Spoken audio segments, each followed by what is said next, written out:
ধর্মীয় ভাবাবেগ থেকে রীতি অভ্যাস সব জড়িত।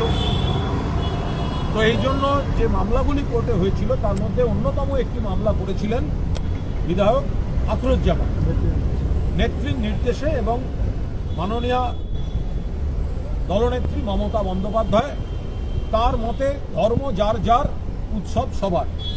মানুষ, বিভিন্ন ধর্মের মানুষ এখানে থাকেন, এক একজনের এক এক রকম খাদ্যাভ্যাস, এক একজনের এক এক রকম ধর্মীয় রীতি, তারা তাদের মতো করে পালন করবেন গণতান্ত্রিক দেশে।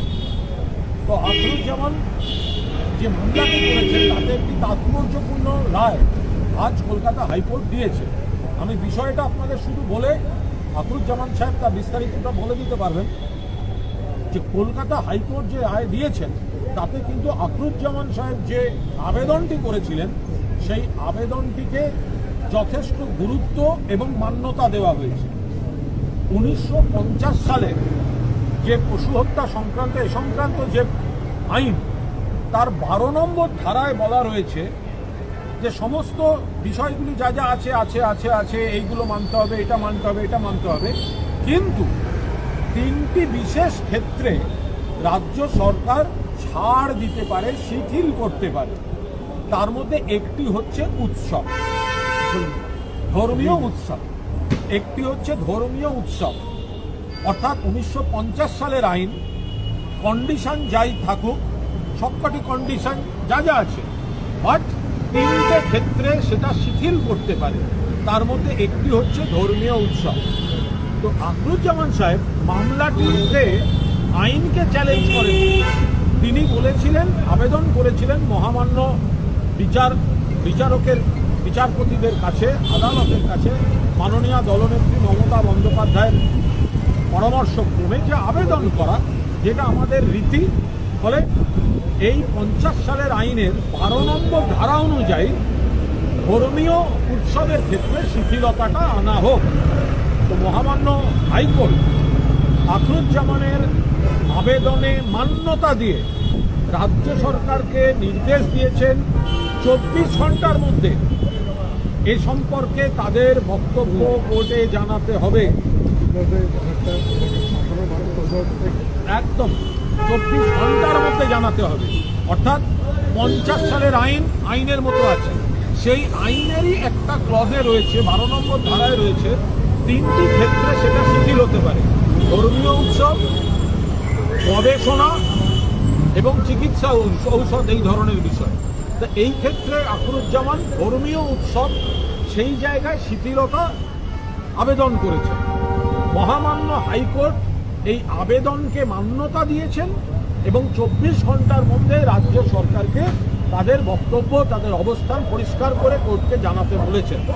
এটা আমরা যথেষ্ট গুরুত্বের সঙ্গে, এটা তো শুধুমাত্র দাবি করলে হলো না, এই টেকনিক্যাল বিষয়টা মাননীয় নেত্রী আখরুজ্জামান তার সঙ্গে আলোচনা করে একটা টেকনিক্যাল আবেদন। এবং আমরা আবার বলছি যে বাংলায় বলা হবে এটা বন্ধ, এটা বন্ধ, আবার ভারতবর্ষের সরকার, বিজেপিরই সরকার বিপুল পরিমাণ এক্সপোর্ট করবে, তার থেকে বিজেপি সরকার বা ভারত সরকার বৈদেশিক মুদ্রা অর্জন করবে। প্রথম 3টি বৈদেশিক মুদ্রার ক্ষেত্রে এই বিষয়টা গুরুত্বপূর্ণ হয়ে উঠবে। আর বাংলায় এসে বলবে না আমরা করতে দেবো না। এই বিচারিতাটা কেন হয়? এখানে যদি বন্ধ করেন, এক্সপোর্ট বন্ধ করুন, এক্সপোর্ট যদি চালু থাকে তাহলে এখানে করতে দিন। কিন্তু এটা একেবারে ধর্মীয় আবেগ থেকে আইন মতো, আইন মাফিক কোর্টের কাছে আবেদন করেছিলেন আখরুজ্জামান। আমি আখরুজ্জামানকে এই বিষয়টি বলার জন্য অনুরোধ করি। আমি বলি যে আমাদের মুসলিম সমাজে একটা ধর্মীয় উৎসব, এবং আমাদের মুসলিম সমাজ সেই জিনিসটিকে কুরবানি করে তার প্রিয় বস্তু কিনতে। ক্যামেরা থেকে দেখি, তোমার যে প্রিয় বস্তু তুমি খোদার হস্তে, আল্লাহর হস্তে তুমি দান করো, অর্থাৎ সেই পশুকে তুমি কুরবানি করো, যে পশুকে তুমি পালন করবে, লালন পালন করবে এবং হৃষ্টপুষ্ট এবং খুব সতেজ থাকে, সেই পশুকে তুমি কুরবানি করো। এটা হচ্ছে আমাদের ধর্মীয় রীতি এবং হাদিসের কথা। গভর্নমেন্ট যে 13 তারিখে একটা নোটিফিকেশন করে বলে দিয়েছে 1950 সালের 50 এই যে পশু আইনটা, এবং তার সঙ্গে একটা হাইকোর্টের 18 সালের অর্ডার এর ট্যাগ করে বলে দিয়েছে যে স্ট্রিক্টলি ফলো করতে হবে এই আইনগুলোকে ফলো করতে। এই আইনগুলোকে ফলো করতে গেলে কী হচ্ছিল, 14 বছরের বয়সের অধিক পশুকে হত্যা করতে হবে। ভেটেরিনারি সার্জন তাকে আইডেন্টিফাই করে তাকে সার্টিফাই করবে। সেই সার্টিফাইকে আবার মিউনিসিপ্যালিটির চেয়ারম্যান, পঞ্চায়েত সমিতির চেয়ারম্যান জয়েন্টলি সেটাকে যদি এগ্রি করে তাহলে তুমি পশু হত্যা বা এই ঘটনাটা করতে হবে।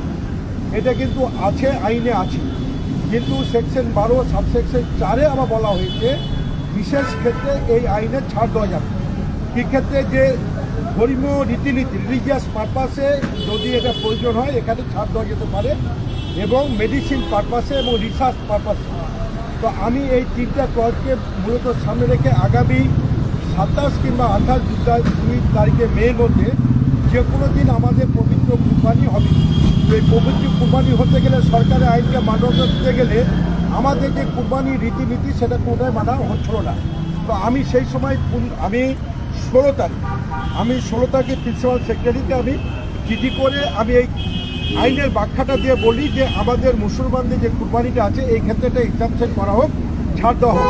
সরকারের পক্ষ থেকে কোনো হেলদোল যখন না থাকে, আমি আমাদের নেত্রী মমতাদির সঙ্গে আলোচনা করি। মমতা ব্যানার্জি আমাকে নির্দেশ দেন যে তুমি সরাসরি সুপ্রিম কোর্টে যাও, একটা ধর্মীয় ভাবাবেগে আঘাত দেওয়া হচ্ছে, তুমি এটাকে হাইকোর্টে তুমি জনস্বার্থে মামলায় এটা কেস করো। আমি নেত্রীর পরামর্শ মোতাবেক আমি কলকাতা মহামান্য হাইকোর্টের ডিভিশন বেঞ্চের চিফ জাস্টিসের ঘরে আমি এই কেসটা ফাইল করেছিলাম। গতকাল এটা হিয়ারিংয়ে এসেছিল। রাজ্য সরকার সময় চেয়েছিলেন যে তাতে কিছু ডাইরেকশন টেকনিক্যাল ব্যাপারগুলো তাদের প্রয়োজন আছে। আজকে এর সাথে অনেকগুলো কেস আজকে হিয়ারিং হয়েছে। তো আমার কেসটাতে মূলত আমি যে রিপ্রেজেন্টেশন দিয়েছিলাম গভর্নমেন্টকে 16ই মে, সেই রিপ্রেজেন্টেশন থেকে কোর্ট স্পেসিফিক বলে দিচ্ছে যখন এই কোর্টের অর্ডারটা ডিপার্টমেন্টে পাঠানো হবে, পাঠানোর 24 ঘন্টার মধ্যে এটাকে কনসিডার করার জন্য মহামান্য উচ্চ আদালত আজকে গভর্নমেন্টকে নির্দেশ দিয়েছে। এই যে আজকে আমাদের মুসলমান সমাজের যাতে আগামী দিনে স্বচ্ছভাবে এই আমাদের উচ্চ আদালতের রায়কে মান্যতা দিয়ে যাতে মুসলিম সমাজ তাদের রীতিনীতিকে মান্যতা দিয়ে কুরবানি করতে পারে। আমি আশা করব রাজ্য সরকার এই কোর্টের অর্ডারকে মান্যতা দিয়ে এই সুযোগটা মুসলিম সম্প্রদায় ফেস্টিভ্যালে কোনো যাতে বাধাপ্রাপ্ত না হয় সেদিকে লক্ষ্য রাখবে।